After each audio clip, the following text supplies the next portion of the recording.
All right, Algebra 2, here we are at the second day of 4.7. Yesterday, or last class, we were graphing from vertex form, y equals a times x minus h squared plus k, very similar to our absolute value graphing form. Okay, that front multiplier is going to stretch or flip. The inside number with x moves it left and right, opposite of what you want to normally think here. Your brain's going to see that minus and want to go negative, but a minus goes to the right and a plus goes to the left. And then the plus k on the back is going to move it up and down. A plus goes up and a minus goes down. So all that is the same. Okay, your vertex is h comma k, opposite. So it's minus h, so then you're going to have h there. And then the k is the same. That is also the same pattern from graphing absolute values. And now we're going to add on the axis of symmetry today.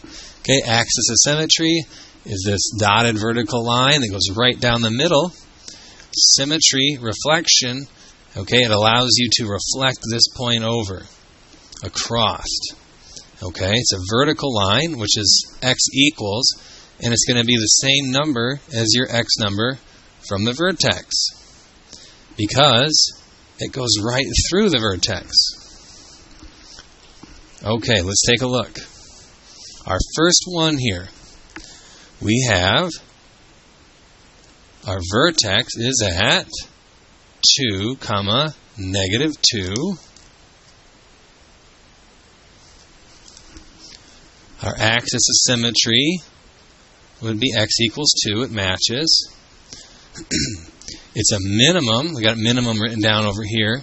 My vertex is a minimum. All that means is that it is the low point. And all the rest of my coordinates or points are going to be above it. That just means we're going up. Okay, if the vertex is the minimum or the low point, that just means everything else is going up. Okay, so that takes away having a negative multiplier. So it's not going to be a flip. Is it a vertical stretch? Okay, if you were in here when we went over the answer key to day 1, we really picked up that if we go over 1 and we have a nice point, that'll kind of give it away.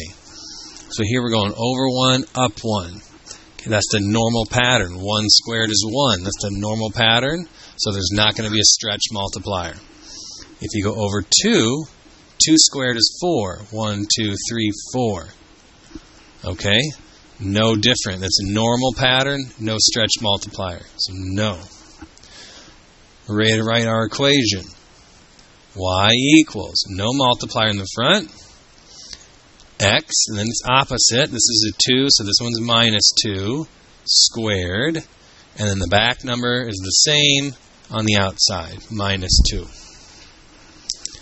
So if I was doing the last assignment and I was looking at this, I'm going to go opposite, same. I'm going to go 2 to the right, 2 down, boom, boom. No multiplier, so over 1, 1 squared is up 1. Over 2, 2 squared is up 4.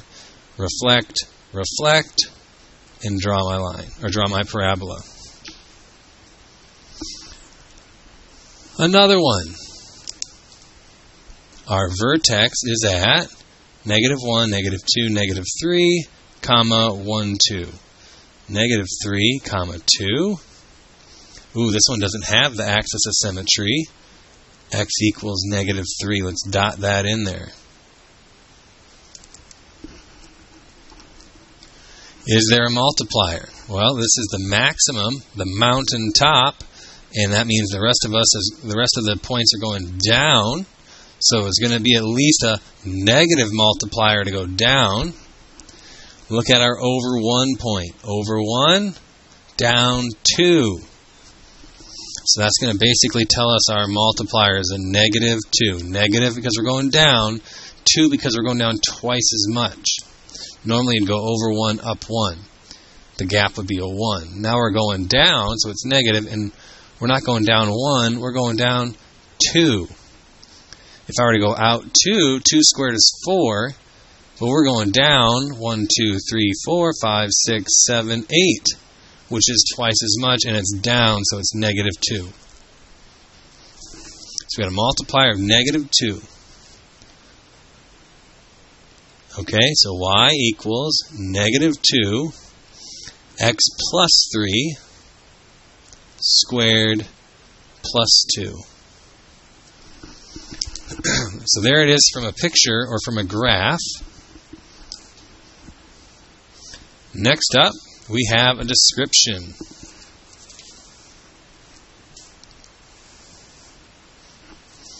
From a description.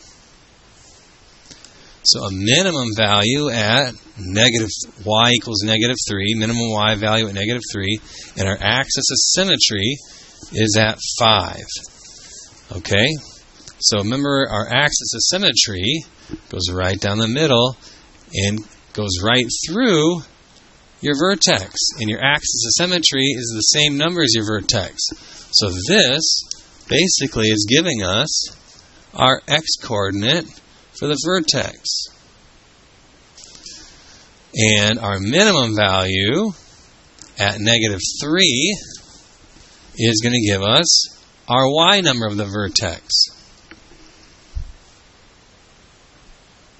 So our vertex is at 5, negative 3.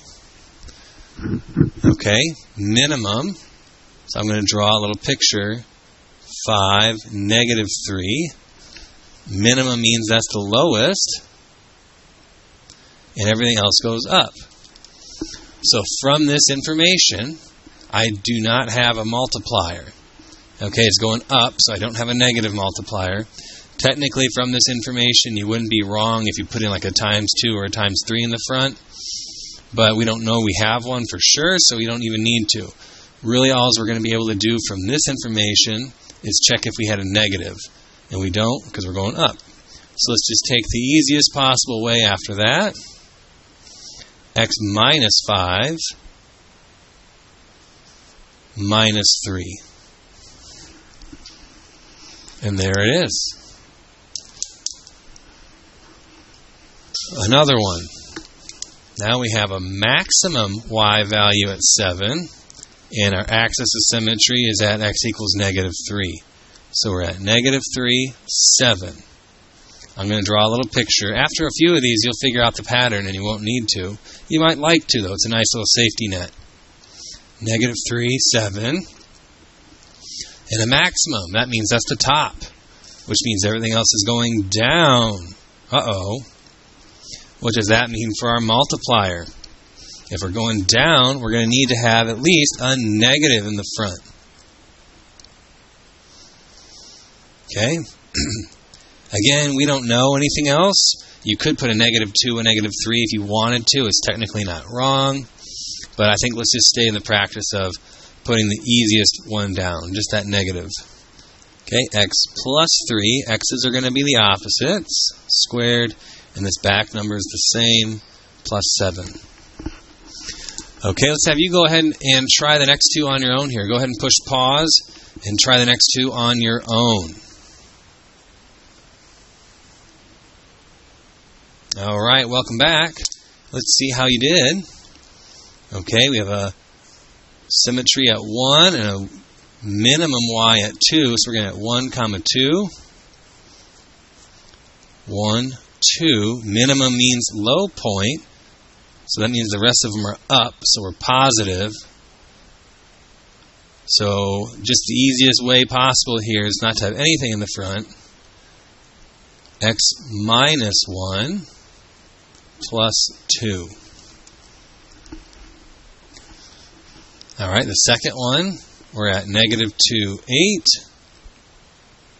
And it's a maximum, which means that's the highest and everything else is going down, which means we need a negative multiplier in the front. Opposite, so x plus 2, same, plus 8. Okay, the little star problem, little challenge problem down here at the bottom has one extra piece of information that's going to let us get real specific with our multiplier. So here's our normal stuff. minimum y at 3, axis of symmetry at 2. So we're at 2, 3. Minimum at 2, 3, meaning we're going up. Okay, but we also have the point 3, 5 on our parabola. So I got x minus 2 squared plus 3 on the outside. Now what does adding this third piece of information do for us? Okay, look at 2, 3, 3, 5. We're 1 over, right? Our x's increased by 1. We went from a 2 to a 3, so we went over 1. This is our 1 over point. It's going to give us, basically going to give us our multiplier. Because normally if you go over 1, 1 squared is 1. I should go up 1 from 3 to 4. But I went up from 3 to 5, which is up 2, which is twice as much. So we have a 2 times multiplier because we went up 2 instead of up 1 there on our 1 over spot. Okay? Just a little challenge problem for you there. All right. Good work there. We got a short worksheet that goes with this. Should also be available on Schoology. Thanks for watching. Check it out. Let me know if you have any questions. Good luck.